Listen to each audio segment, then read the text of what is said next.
শহীদ রাষ্ট্রপতি জিয়াউর রহমানের ৪৫তম শাহাদাত বার্ষিকীতে প্রধানমন্ত্রী শ্রদ্ধা। ৮ দিনের কর্মসূচি পালন করছে বিএনপি। ৮ দিন হাসপাতালে বেকারির সন্ধান পরিদর্শনে গিয়ে ক্ষুব্ধ স্বাস্থ্যমন্ত্রীর কঠোর ব্যবস্থার হুঁশিয়ারি। সংবাদ সংগ্রহের সময় সাংবাদিকদের ওপর হামলা। এবং শুরু হলো হজের ফিরতি ফ্লাইট। প্রথম ফ্লাইটে দেশে পৌঁছান ৪১৯ হজ যাত্রী। আজ ফেরার কথা আরও প্রায় ৫,৫০০ হাজির।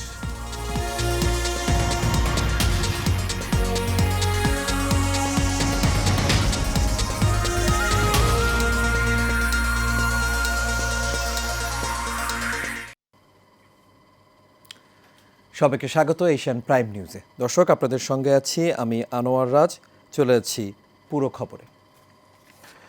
দর্শক, শুরুতে থাকছে শহীদ রাষ্ট্রপতি জিয়াউর রহমানের ৪৫তম শাহাদাত বার্ষিকীর খবর।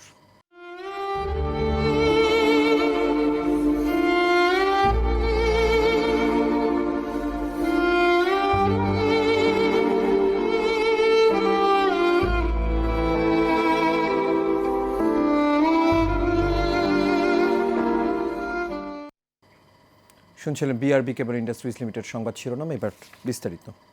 শহীদ রাষ্ট্রপতি জিয়াউর রহমানের ৪৫তম শাহাদাত বার্ষিকীতে তার সমাধিতে শ্রদ্ধা নিবেদন করেছেন প্রধানমন্ত্রী ও বিএনপির চেয়ারম্যান তারেক রহমান। সকাল ১১টায় জিয়া উদ্যানে প্রথমে নিজে ও পরে দলীয় নেতাকর্মীদের নিয়ে শ্রদ্ধা জানান তিনি। পরে রাজধানীর বিভিন্ন এলাকায় অসহায় মানুষের মাঝে খাবার ও বস্ত্র বিতরণ করেন প্রধানমন্ত্রী। আনসারুল ইসলামের ক্যামেরায় ওয়ালি সিদ্দিকী রিপোর্ট করেছেন। শহীদ রাষ্ট্রপতি জিয়াউর রহমানের ৪৫তম শাহাদাত বার্ষিকীতে তার সমাধিতে শ্রদ্ধা নিবেদন ও জিয়ারত করেন প্রধানমন্ত্রী তারেক রহমান। পরে বিএনপি চেয়ারম্যান তারেক রহমান সহ দলের কেন্দ্রীয় নেতারা সমাধিতে পুষ্পস্তবক অর্পণ ও জিয়ারত করেন। জিয়ারত শেষে সাংবাদিকদের বিএনপির মহাসচিব মির্জা ফখরুল ইসলাম আলমগীর বলেন, জিয়াউর রহমানের রাজনৈতিক সংস্কার, বহুদলীয় গণতন্ত্রের প্রবর্তন এবং মুক্তবাজার অর্থনীতি চালু করেছিলেন, যা বাংলাদেশের পরিবর্তনের প্রথম ধাপ।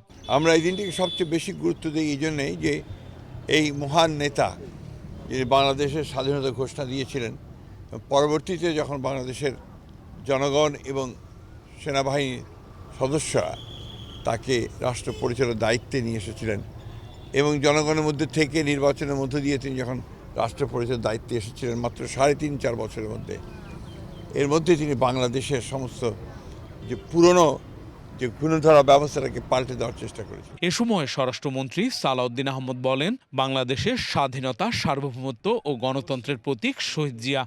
আমরা এখানে আসি জাতীয় ঐক্যের প্রতীক হিসেবে শহীদ রাষ্ট্রপতি জিয়াউর রহমান এবং দেশনেত্রী বেগম খালেদা জিয়া যে নেতৃত্ব দিয়ে গেছেন জাতীয় ঐক্যের জন্য, সমৃদ্ধির জন্য, অগ্রগতির জন্য, গণতন্ত্রায়নের জন্য, সেটাকে স্মরণ করার জন্য। শ্রদ্ধা নিবেদন শেষে প্রধানমন্ত্রী রাজধানীর বিভিন্ন এলাকায় দুস্থ ও অসহায় মানুষের মাঝে খাদ্য সামগ্রী ও বস্ত্র বিতরণ করেন। এ সময় প্রধানমন্ত্রী বলেন, শহীদ প্রেসিডেন্ট জিয়াউর রহমানের রাজনীতি ছিল মানুষের পাশে দাঁড়ানোর, মানুষকে সহযোগিতা করা এবং দেশ গঠনের। সরকারের সাথে সাথে আপনারা এই দলের প্রত্যেকটি নেতাকর্মী যে যেখানেই যে অবস্থায় থাকুন না কেন, প্রত্যেকে যদি আমরা সঠিকভাবে দেশ পরিচালনা যারা করছে, প্রশাসন সকলকে একজন নাগরিক হিসেবে সহযোগিতা করি, তাহলেই শহীদ রাষ্ট্রপতি জিয়াউর রহমানের এই মৃত্যুবার্ষিকী বা শাহাদাত বার্ষিকী তার প্রতি শ্রদ্ধা জ্ঞাপন করা হবে। শহীদ জিয়ার আদর্শকে ধারণ করে দেশ গঠনের কাজে নিয়োজিত থাকার শপথ নিতে নেতাকর্মীদের প্রতি আহ্বান জানান প্রধানমন্ত্রী। শহীদ রাষ্ট্রপতি জিয়াউর রহমান আমাদেরকে শিক্ষা দিয়ে গিয়েছেন যে আপনার কিভাবে দেশ গঠন করতে হবে, কিভাবে মানুষের পাশে দাঁড়াতে হবে। ওয়ালি সিদ্দিকী, এশিয়ান টেলিভিশন, ঢাকা। দর্শক, শহীদ রাষ্ট্রপতি জিয়াউর রহমানের আদর্শ নিয়ে আরও জানব, আর এই পর্যায়ে আমাদের সঙ্গে সরাসরি যুক্ত করে নিতে চাই অধ্যাপক ডক্টর আবদুল্লাহ আল মামুনকে, সদস্য বাংলাদেশ বিশ্ববিদ্যালয় মঞ্জুরি কমিশন ও চেয়ারম্যান ডেমোক্রেসি ডায়াস বাংলাদেশ। অধ্যাপক ডক্টর আবদুল্লাহ আল মামুন, আশা করি আপনি আমাকে শুনতে পাচ্ছেন। জি, আমি শুনতে পাচ্ছি। আপনার কাছে যেই অধ্যাপক ডক্টর আবদুল্লাহ আল মামুন, আশা করি শুনতে পাচ্ছেন আপনি আমাকে। যে আপনার কাছে আমাদের যে প্রশ্ন সেটি হলো যে শহীদ রাষ্ট্রপতি জিয়াউর রহমানের আদর্শ কিভাবে এই প্রজন্মের কাছে ছড়িয়ে দেয়া যায়? আমার মোটা দাগে ৩টি বিষয় আমি গুরুত্ব দিতে চাই এই প্রজন্মের কাছে শিক্ষণীয় হিসেবে। প্রথমটি হচ্ছে শহীদ রাষ্ট্রপতি জিয়াউর রহমানের দেশপ্রেম, যেটি শুরু হয়েছিল ওই রিভল্ট থেকে তার আগের অধ্যায়টি না হয় বাদই দিলাম, এবং তার পরবর্তীতে তার মুক্তিযুদ্ধে অংশগ্রহণ, মুক্তিযুদ্ধের ঘোষণা, একটা সেক্টরকে লিড করা এবং সফলভাবে একটি অঞ্চলের স্বাধীনতা অর্জন, সবকিছুর বাইরে এসে যখন রাষ্ট্র ক্ষমতায় উনি অধিষ্ঠিত হন, তার মূল মন্ত্রটি ছিল দেশপ্রেম। আর দ্বিতীয় যে জিনিসটি আমি মনে করি শহীদ জিয়ার কাছ থেকে শিক্ষণীয় আমাদের তরুণ সমাজের, যেটি এখন একটা খুবই প্রয়োজনীয় বিষয় হয়ে দাঁড়িয়েছে, সেটি হচ্ছে সততা। যে শহীদ জিয়ার সততা, আমার সবসময় বলা হয় যারাই লিখেছেন ওনাকে নিয়ে, আমরা যারা ওনাকে নিয়ে পড়েছি, যে তার এই সততার যে গুণাবলী সেটি একেবারে তার শত্রু তার বিপক্ষে এ বিষয়ে কখনো বলতে পারেনি। আজকের সমাজে আমি মনে করি এটি খুব গুরুত্বপূর্ণ বিষয় এই জন্য যে আমরা দুর্নীতির বিরুদ্ধে জিরো টলারেন্স এর কথা শুনি, এই স্কুল কলেজ বিশ্ববিদ্যালয়ের নৈতিকতার শিক্ষার কথা শুনি। তার মূল বিষয়টি হচ্ছে সততা।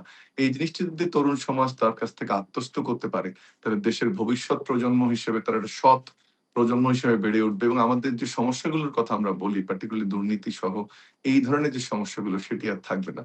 তৃতীয় যে জিনিসটি আমি মনে করি যে শহীদ প্রেসিডেন্ট জিয়াউর রহমানের কাছে শিক্ষণীয় আমাদের তরুণদের, সেটি হচ্ছে যে পরিশ্রম। উনি অত্যন্ত পরিশ্রমী ছিলেন এবং অনেক লেখনীর মধ্যে যে উনি ৪ ঘন্টার বেশি ঘুমোতেন না রাষ্ট্রপ্রধান হিসেবে, সরকার প্রধান হিসেবে, এবং দেশের জন্য সার্বক্ষণিক কাজ করতেন। যে কারণে কিনা অন্তত স্বল্প সময়ে ৩.৫ বছর বা ৪ বছর বা তার আগের ১-১.৫ বছর এই সময়ের মধ্যে এমন কোনো ক্ষেত্র নেই দেশের, সেটা শিক্ষা বলি, স্বাস্থ্য বলি, কৃষি বলি, আন্তর্জাতিক বাণিজ্য বলি, বাংলাদেশের মুখ উজ্জ্বল করা আন্তর্জাতিক অঙ্গনে, সেটি আপনার ফারাক্কা চুক্তি হোক বা জাতীয় সংঘের স্থায়ী পরিষদের সদস্য হোক বা ওআইসি তে অবস্থান হোক বা সার্কের সৃষ্টি হোক, সেটি সবই তিনি করতে পেরেছিলেন যে তিনি তার জীবনের সবচেয়ে বড় মন্ত্র হিসেবে বেছে নিয়েছিলেন আসলে এই পরিশ্রমকে। আমি ৩ টি গুণাবলী আবারও আমি রিপিট করতে চাই, আপনি যে তরুণদের কথা বললেন।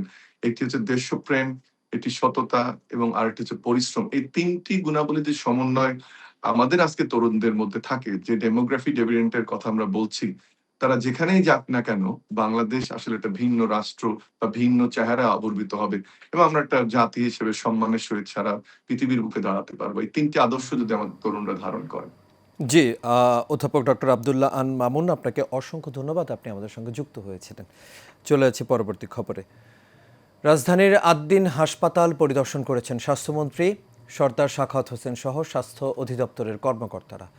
এ সময় হাসপাতালটিতে বেকারির সন্ধান পাওয়া গেছে।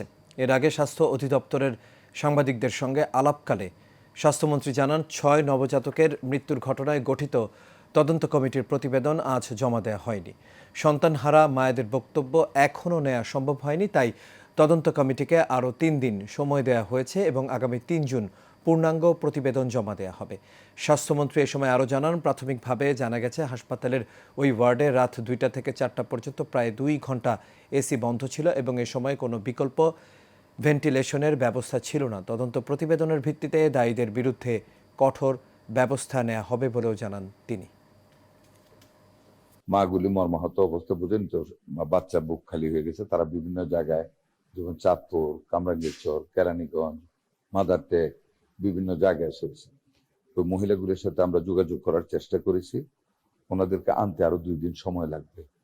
সবাই বিভিন্নভাবে মানসিকভাবে একেবারে ভেঙে পড়েছে।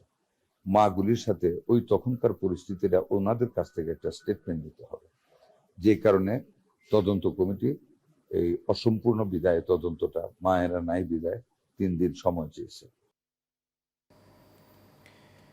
এদিকে রাজধানীর মগবাজারে আদ্দিন হাসপাতালে সংবাদ সংগ্রহ করতে গিয়ে বাধার মুখে পড়েছেন গণমাধ্যম কর্মীরা। এমনকি হাসপাতালের নিরাপত্তা ও পরিচ্ছন্নতা কর্মীদের বিরুদ্ধে সাংবাদিকদের ওপর হামলার অভিযোগও ওঠে। সন্ধ্যায় এই ঘটনা ঘটে। গণমাধ্যম কর্মীরা অভিযোগ করেন, বিকেলে স্বাস্থ্যমন্ত্রী হাসপাতালটি পরিদর্শনে গিয়ে ওপরে একটি বেকারির সন্ধান পান। এতে বেশ ক্ষোভ প্রকাশ করেন তিনি। এই ঘটনার পর গণমাধ্যম কর্মীরা সেখানে সংবাদ সংগ্রহ করতে গেলে হাসপাতালে প্রবেশে বাধা দেয়া হয়। এক পর্যায়ে হাসপাতালের নিরাপত্তা ও পরিচ্ছন্নতা কর্মীরা সাংবাদিকদের হেনস্থা করেন। পরে ঘটনাস্থলে পুলিশ ও র্যাব সদস্যরা উপস্থিত হন। অভিযোগ রয়েছে, তাদের উপস্থিতির মধ্যেই কিছু নিরাপত্তা কর্মী সাংবাদিকদের সঙ্গে মারমুখী আচরণ করেন এবং সংবাদ সংগ্রহে বাধা দেন।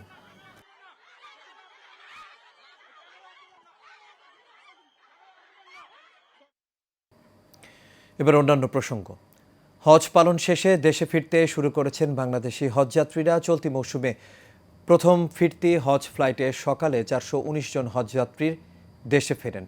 সৌদি আরবের জাতীয় বিমান সংস্থা সৌদি এয়ারলাইন্সের একটি ফ্লাইট প্রথম ফিরতি হজযাত্রী নিয়ে হজরত শাহজালাল আন্তর্জাতিক বিমানবন্দরে অবতরণ করে। প্রথম দিনে মোট 13টি ফ্লাইটে 5,434 জন হাজি দেশে ফেরার কথা রয়েছে বলে বিমানবন্দর কর্তৃপক্ষ জানিয়েছে। 17 এপ্রিল এই বছরের হজ ফ্লাইট কার্যক্রম শুরু হয়েছিল।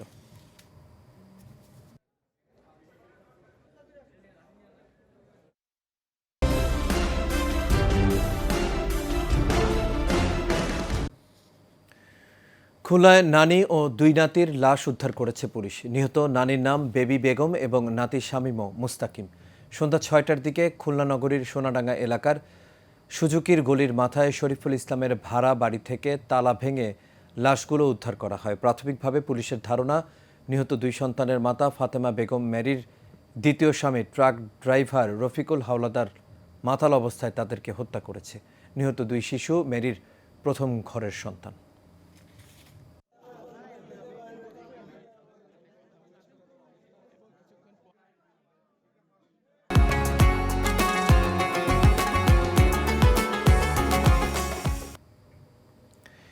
ঈদের লম্বা ছুটিতে বিনোদন প্রেমী মানুষের ঢল নেমেছে ঢাকার মিরপুর জাতীয় চিড়িয়াখানায়। পরিবার পরিজন নিয়ে রাজধানী ও এর আশেপাশের হাজারো মানুষ ছুটে গেছেন প্রাণী দেখতে। তবে এবারের ঈদে চিড়িয়াখানার অন্যতম প্রধান আকর্ষণ হয়ে উঠেছে নারায়ণগঞ্জের একটি খামার থেকে সরকারি হস্তক্ষেপে চিড়িয়াখানায় স্থান পাওয়া ডোনাল্ড ট্রাম্প নামের একটি মহিষ।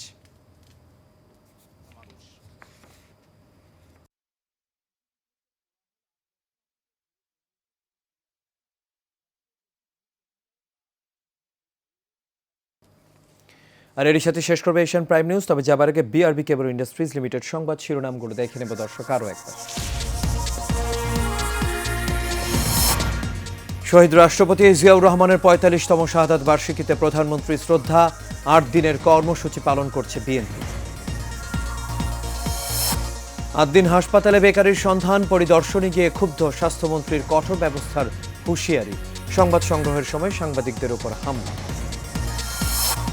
এবং শুরু হলো হজের ফিরতি ফ্লাইট। প্রথম ফ্লাইটে দেশে পৌঁছান 419 হজযাত্রী। আজ ফেরার কথা আরও প্রায় 5,500 হাজি। দর্শক, এই ছিল আমাদের এখনকার আয়োজনে। আমাদের পরবর্তী সংবাদ দেখার আমন্ত্রণ রইল। এতক্ষণ সাথে থাকার জন্য সবাইকে ধন্যবাদ। শুভরাত্রি।